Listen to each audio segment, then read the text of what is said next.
여러분은 혹시 여러분의 살아왔던 인생 가운데 싹 지우고 싶은 그런 시간들이 있으신가요?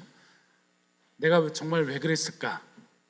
이 말만은 하지 말았어야 되는데, 이 행동만은 하지 말았어야 되는데, 그곳에 가지 말았어야 되는데 하는 그런 생각이 있으신가요? 때론 아주 작은 일이라서 밤에 이불킥하게 만드는 그런 부끄러운 기억들도 있지만, 굉장히 큰 그런 사건들도 아마 한 번쯤은 다 품고 살아갈 거라고 생각합니다. 저도 그런 시간들이 많이 있었던 것 같습니다. 사역을 일찍부터 했기 때문에 성도님 앞에서 알게 모르게 상처 준 말도 있었고요. 하나님께 저는 이렇게 살겠습니다라고 고백하였지만 그렇게 살지 못했던 시간들도 있었습니다. 겉으로는 괜찮은 척 하였지만 속으로 무너졌던 시간들도 있습니다. 오늘 본문의 사도 바울도 똑같은 그런 고민을 했을지도 모릅니다.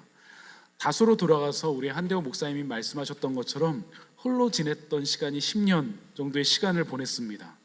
예수를 믿던 사람들을 죽이고 괴롭혔던 그 시간들이 어쩜 바울을 끊임없이 괴롭게 했는지도 모릅니다. 아마 조금이라도 예수님을 일찍 만났으면 내가 그런 사람이 되지 않았을 텐데 후회가 들었을지도 모릅니다. 인생에 한 번쯤 그런 시간들이 우리에게 찾아오는 것 같습니다. 어쩌면 이 시간들은 우리에게 꼭 필요한 시간인지도 모릅니다. 아무것도 할 수 없는 지우고 싶은 시간들 말입니다. 사랑하는 성도 여러분, 은혜는 언제 가장 선명하게 나타날까요? 우리가 잘하고 있을 때, 형통할 때가 아닙니다. 우리에게 찾아오는 이 지우고 싶은 시간과 과정들이 반드시 필요한 이유가 바로 여기에 있습니다. 내가 얼마나 연약한지, 내가 얼마나 연약한 존재에 깨달았을 때, 내 힘으로 도저히 일어날 수 없는 것을 알게 되었을 때 비로소 은혜는 선명해집니다. 오늘 본문의 사도 바울은 솔직한 고백으로 시작합니다. 내가 전에는 비방자요, 박해자요, 폭행자요, 죄인 중에 괴수로다. 여러분, 이렇게 고백하는 바울은 이전의 삶은 과연 어땠을까요? 바울의 이전의 삶을 보면 우리가 소통하지 못하고 멈춰있는 그런 부분을 발견하게 됩니다. 저는 특별히 이번 달 추천 도서인 게리 토마스 목사님의 거듭남 그 이유 책을 함께 오늘 설교와 함께 나누려고 합니다. 이 책을 보면 우리의 삶에 숨겨진 부분을 깊게 보여주고 있습니다. 현대 그리스도 안에를 안고 있는 넘어짐과 공허함에 대해서 굉장히 예리하게 진단을 합니다. 우리는 보통 침체되고 넘어지면 내가 더 열심히 하지 못해서 그래, 내가 신앙생활을 더 열심히 하지 않아서 그래라고 자책을 합니다. 그런데 오늘 책을 보면 우리의 신앙이 무너진 원인과 넘어진 부분이 우리의 열심의 부족이 아니라 잘못된 믿음, 거짓된 프레임이라고 이야기를 합니다. 즉 복음을 오해하고 있다는 것입니다. 오늘 본문의 사도 바울 역시 한때 율법주의라는 거짓말 혹은 거짓 프레임에 갇혀서 인생을 허비했던 사람입니다. 그가 어떻게 거짓을 벗어버리고 진짜 자유를 얻었는지 그 은혜의 자리로 여러분을 초대하고자 합니다. 첫 번째, 바울이 가졌던 마음은 나는 열심만 있으면 되는지를 알았습니다 라는 것입니다. 그래서 첫 번째로 우리의 열심을 버리고 하나님의 긍휼을 입는 것입니다. 오늘 13절 말씀 보면 내가 전에는 비방자요 박해자요 폭강자였으나 라고 표현하고 있습니다. 바울은 거듭나기 전 누구보다 열심인 사람이었습니다. 열심히 특심인 사람이었습니다. 율법을 지키기 위해 고군분투했었고요. 심지어 하나님을 위한다는 명목으로 스데반 집사님을 죽이고 교회를 박해하는 데 앞장섰던 사람입니다. 바울은 내가 이렇게 열심히 신앙생활하면 하나님이 기뻐하시겠지, 내 힘으로는 구원을 완성할 수 있어 라는 잘못된 프레임에 갇혀 있었는지도 모릅니다.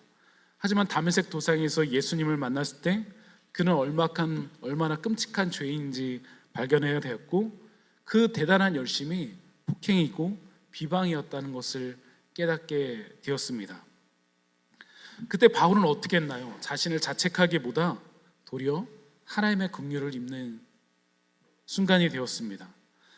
신앙은 내가 애써서 하나님의 사랑을 따내는 노력이 아닙니다.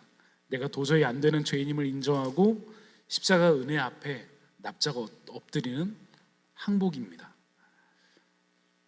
우리가 열심히 노력만 하면 내 힘으로 우리의 모든 삶을 통제할 수 있다고 착각을 합니다. 우리의 과거가 어떠하든, 지금의 우리의 모습이 어떠하든, 얼마나 한심하든 상관이 없습니다. 우리의 노력보다 하나님의 은혜와 긍휼이 더 크다는 것입니다. 우리가 그 은혜 안에 들어갈 때 비로소 우리 영혼이 숨을 쉽니다. 우리 이 찬양도 있잖아요. 주 사랑이 나를 숨쉬게 해 세상 그 어떤 어려움 속에도. 여기까지 하겠습니다. 여전히 우리 안에는 내가 열심히 못해서 해 라는 그런 자책과 열망이 가득한 것 같습니다. 예수님을 만난 후 바울이 그의 관점이 변했습니다. 바울은 오늘 본문을 시작할 때 나를 능하게 하신 그리스도 예수 우리 주께 내 감사함은 이라고 표현을 합니다. 바울은 먼저 자신이 사도됨을 자랑하지 않았습니다. 내가 얼마나 헌신했는지도 말하지 않았습니다. 내가 전에는 비방자요 박해자요 폭행자였으나 교회를 무너뜨리는 사람이었고 성도를 잡아가는 사람이었고 예수라는 이름을 없애려는 사람이었습니다. 그런데 하나님은 나를 버리지 않았습니다라고 고백을 합니다. 왜일까요? 긍휼을 입었기 때문입니다. 여기에서 말하는 긍휼은 불쌍히 여김을 넘어서 우리를 살려내시는 하나님의 일하심입니다. 바울의 출발점은 결심이 아니라 감사였습니다. 자기 의지가 아니라 나를 능하게 하신 하나님, 나를 능하게 하신 주님을 고백합니다. 게리 토마스가 지적하듯이요, 거듭난 이후에 우리를 은근히 붙드는 거짓말 중에 하나가 내가 바로잡고 내가 증명하고 내가 만들어야 되는 그런 증명하는 삶입니다. 하지만 우리는 두잉에 계속 온 에너지를 쏟습니다. 하지만 바울은 말합니다. 내가 쓸만해서 직분을 준 것이 아니라 긍휼을 입은 사람이라서 우리에게 직분을 주셨다 말합니다. 즉 비잉이라는 것입니다. 은혜는 우리가 쌓아 올리는 것이 아니라 주님이 내려주시는 것입니다. 그 내려주시는 은혜를 경험하는 저와 여러분 되시길 간절히 축원합니다. 두 번째, 잘못된 생각은 난 완벽해야만 쓰임을 받은 줄 알았습니다입니다. 그래서 두 번째는 부서진 삶은 누군가를 일으키는 통로가 됩니다. 우리를 올가매는 거짓말이 하나 있습니다. 번듯하게 성공해야만 돼. 하나도 상처 없이 완벽해야만 돼. 그래야지만 하나님께 영광을 올릴 수 있어 라고 생각을 합니다. 그래서 더 성공하려고 합니다.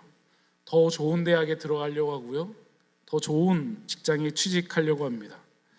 그러면 왠지 더 전도를 잘할 수 있다고 착각을 합니다.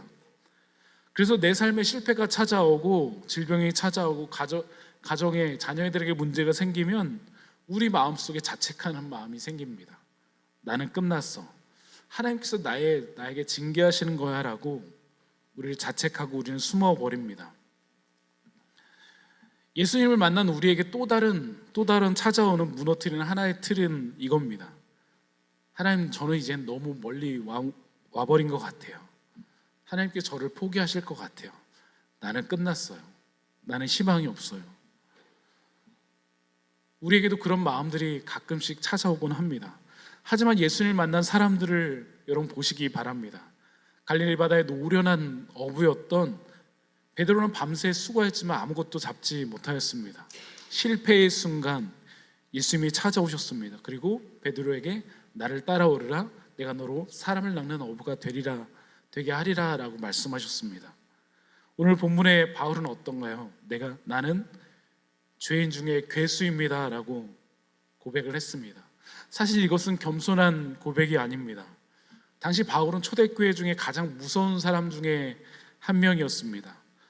그런데 자신의 실패와 과거를 부끄러워하지 않습니다. 왜 그럴까요? 오늘 14절 말씀 보면 우리 주의 은혜가 그리스도 예수 안에 있는 믿음과 사랑과 함께 넘치도록 풍성하였도다라고 고백합니다. 자신의 죄를 축소하는 것이 아니라 그 속에 담겨진 하나님의 은혜를 더 크게 말하고 있습니다. 죄가 컸던 것이 아니라 은혜가 컸던 것입니다. 그래서 바울은 믿음의 핵심 문장을 여기서 말합니다. 그리스도 예수께서 죄인을 구하시려고 세상에 임하셨다 하였도다. 이 문장이 바로 복음의 핵심 문장 중에 하나입니다. 예수님께서 오신 것은 의인을 부르러 하는 것이 아니라 죄인을 부르러 오셨다 말하고 있는 것입니다. 바로 오늘 고백, 나는 죄인 중에 괴수로다라는 이 말도 과거형으로 말하는 것이 아니라 현재형으로 말하고 있습니다. 여전히 바울은 자기 자신을 은혜 없이는 살 수 없는 사람이라고 고백하고 있습니다. 우리의 삶 가운데 수많은 아픔과 실패는 사실 감춰야 될 수치가 아니라 하나님의 오래 참으심을 보여주는 어쩜 빛나는 은혜이고 훈장인지도 모릅니다. 오늘 책에서 게리 토마스가 던지는 질문도 비슷합니다. 거듭나 인생의 천국 티켓만 쥐고 근근히 버티는 삶이냐라고 질문을 합니다. 간신히 버티는 삶이 아니라 세상으로 들어가는 초대라고 말하고요. 우리는 그 속에서 죄와 치열하게 씨름함으로써 구주께 더 밀착되는 신비를 경험한다고 말합니다. 우리 같은 사람도 과연 쓰임받을 수 있을까요? 네, 쓰임받을 수 있습니다. 여러분, 아파본 사람이 아픈 사람이 보이기 시작합니다.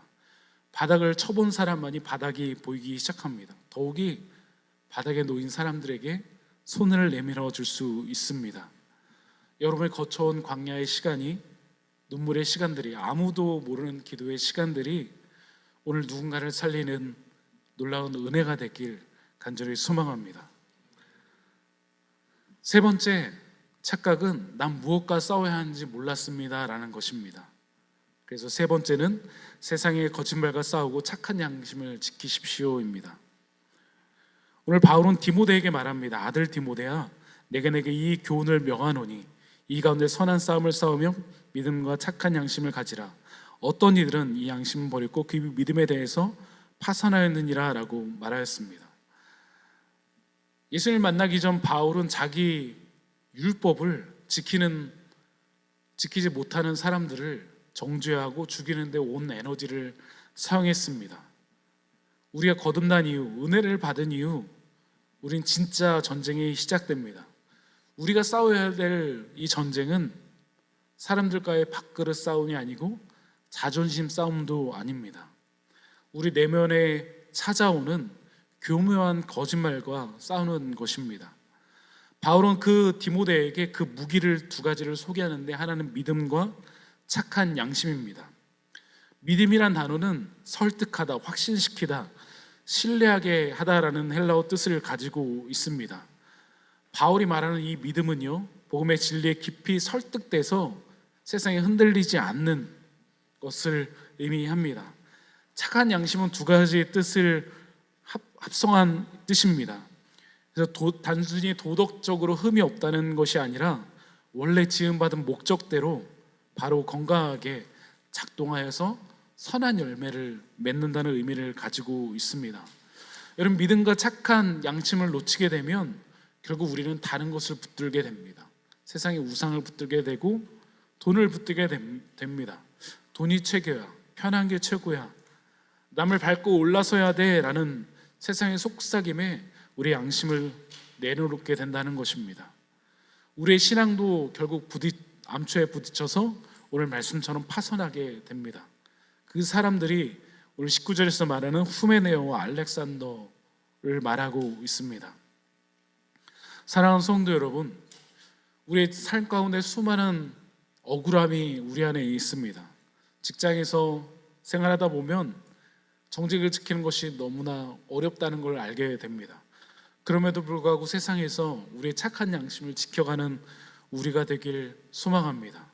사람들이 알아주지 않더라도 묵묵히 내 자리를 지켜가는 믿음이 또한 필요합니다. 그것이 이 세상에서 우리를 지켜가는 유일한 무기 중에 하나입니다. 제가 개척하고 제일 먼저 한 것이 정품 프로그램을 구입하는 것이었습니다. 윈도우에서부터 모든 프로그램을 하나하나 구입했습니다. 우리 주부를 만드는 일러스트 프로그램이 매달 구독료가 3만 원인데 매달 계속 구독하고 있습니다. 여러분, 요셉이 애굽이 총리가 된 것은 바로의 꿈을 해석한 이후부터입니다. 꿈의 해석이 무엇이었죠? 7년 동안 풍년이 오고 7년 동안 흉년이 온다라는 것입니다. 요셉은 그것으로 인해서 애굽의 제2인자로 살아가게 됩니다. 하지만 그는 그의 부르심을 삶을 그냥 누리지는 않았습니다. 창세기 41장 46절 보면 요셉이 애굽 왕 바로 앞에 설 때 30세라 그가 바로 앞을 떠나 애굽 온 땅을 순찰하니라고 성경은 말하고 있습니다. 제가 요셉을 요 말씀 중에 가장 좋아하는 말씀 중에 하나입니다. 요셉은 바로가 꾼 꿈을 해석한 이후 이 꿈이 하나님께서 주신 것이라고 믿었습니다. 그래서 그것에 대해서 준비하였습니다. 저는 이것을 비전이라고 생각합니다. 여러분, 창세기 때면 지금으로부터 최소한 5,000년 전의 이야기입니다. 당시에 저장 기술이 뛰어났을까요? 7년 동안 곡식을 준비해서 7년의 흉년을 준비한다는 것이 결코 쉽지 않았을 것입니다. 게다가 야곱의 식구들이 외국에서부터 그 애굽으로 식량을 구하러 온 것처럼 외국까지 식량을 나눠줄 정도라면 굉장히 많은 것을 준비하고 있었다는 것입니다. 여러분, 은혜 받은 사람은 다음을 준비합니다. 하나님께 주신 비전을 가지고 세상을 살리는 꿈을 준비한다는 것입니다. 여러분을 통해, 우리 교회를 통해 세상이 일어나고 회복되는 복음의 현장이 되길 간절히 축원합니다. 오늘 말씀을 정리하고자 합니다. 저는 오늘 본문의 말씀 중에 17절에 조금 더 주목하고 싶습니다. 영원하신 왕, 썩지 아니하고 보이지 아니하고 홀로 하나이신 하나님께 존귀의 영광이 영원 무궁토록 있을지어다. 아멘.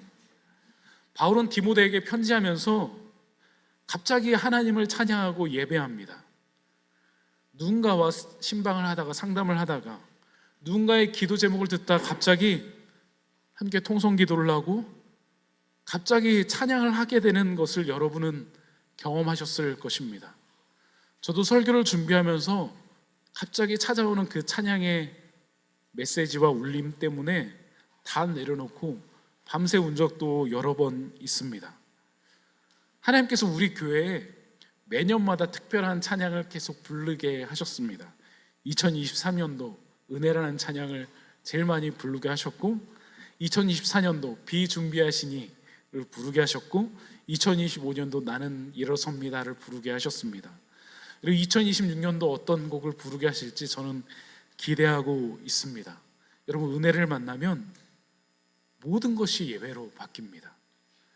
예배가 시작되면 그동안 나를 괴롭혔던 그 무엇인가가 인생의 뒤편으로 물려가기 시작합니다. 그동안 그 나를 괴롭혔던 그 무엇인가를 이기려고 계속 몸부림쳤는데 갑자기 예배가 시작되면 그 모든 것이 아무것도 아니게 됩니다. 그리고 하나님이 나를 다스리시기 시작합니다. 과거의 상처와 트라우마, 우리 죄의 문제, 현재 계속되는 우리 몸의 연약함들, 하나님, 저는 왜 이 모양입니까? 하나님께서 저를 포기하신 것은 아닙니까? 나는 너무 멀리 와버린 건 아닙니까? 나는 이대로 끝난 것은 아닙니까? 우리 수련회 때 살펴본 것처럼 여러분, 이제 우린 야곱이어도 괜찮습니다. 속이는 자여도 괜찮습니다. 예수님이 그런 우리를 위해서 이 땅에 오셨고 오늘도 주님의 임재 가운데 우리를 부르시기 때문입니다. 바울은 12절에 나를 능하게 하신 그리스도 예수 우리 주께 감사함이라고 고백합니다. 은혜를 받은 후에 앞으로의 우리의 인생은 내 힘에서 나오지 않습니다. 나를 충성되이 여겨 나를 부르신 주님의 은혜로 우리의 인생이 시작됩니다. 이번 한 주간 이해할 수 없는 사항과 문제와 아픔 가운데 내가 해야 돼, 내가 완벽해야 돼라는 거짓된 것을 내려놓고 십자가 앞에 나오시기 바랍니다. 부족한 모습 그대로, 부서진 모습 그대로, 있는 모습 그대로 주님 안개 안기는 여러분 되실 간절히 소망합니다. 은혜를 가지고 믿음과 착한 양심을 가지고 이 세상을 살아가십시오. 그리고 또한 예배하십시오. 사도 바울처럼 말입니다. 하나님께서 놀라운 일들을 여러분 인생 가운데 시작하실 것입니다. 여러분의 삶 가운데 그리스도의 평강이 다스리는 이번 한 주 되시길 간절히 축원합니다. 기도하시겠습니다. 하나님 감사합니다. 끊임없는 거짓말이 우리에게 찾아옵니다. 내가 완벽하지 않아서 그래. 내가 더 열심히 하지 않아서 그래. 내 방향은 잘못됐어. 끊임없는 거짓말이 우리를 유혹합니다. 그런데 예수님께서는 있는 모습 그대로 우리를 사랑하십니다. 죄인 중에 괴수로다 고백한 비방자요 폭행자요 고백했던 바울을 있는 모습 그대로 사랑하셨습니다. 그리고 디모데에게 편지합니다. 디모데야, 나를 살리신 그 예수님의 풍성함을 경험하렴. 그리고 하나님을 예배하고 하나님을 찬양합니다. 하나님, 수많은 괴로움이 우리 안에 있습니다. 아픔과 상처가 우리를 위협할지라도 하나님을 예배하고 찬양하며 하나님께 붙들림 받는 우리 모든 성도님들 될 수 있도록 주님 역사하여 주시옵소서. 오늘도 하나님만을 예배하는 이 시간 되기를 소망합니다. 함께 예배할 때 하나님의 임재를 경험하고 하나님의 다스리심을 경험하는 우리 모두가 될 수 있도록 주님 역사하여 주시옵소서. 감사드리며 살아계신 예수 그리스도의 이름으로 기도드리옵나이다. 아멘.